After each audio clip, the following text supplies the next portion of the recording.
So hey guys, good morning. আজকের ভিডিওটা একটু অন্যরকম।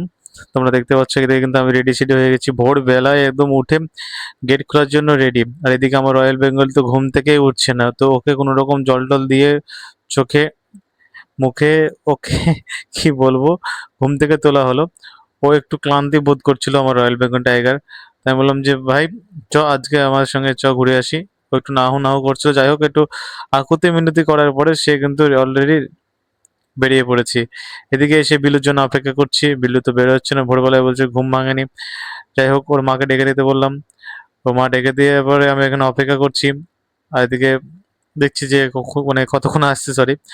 তে বলতে বলতে বলতে বলতে বিলু কিন্তু অলরেডি এই যে আসলো। আর ওকে বললাম, ভাই এই এত ঠান্ডা এত ভোরবেলা আমি গাড়ি চালাতে পারবো না, তুই চালা।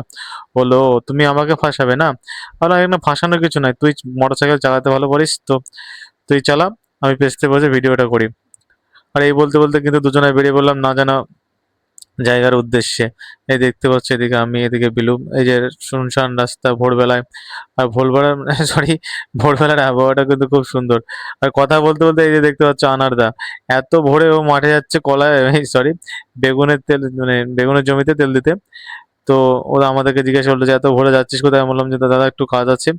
বলে ঠিক আছে সাবধানে যাস। আমরা বললাম যে ঠিক আছে, তুমি সাবধানে গিয়ে মাঠে তেল দাও।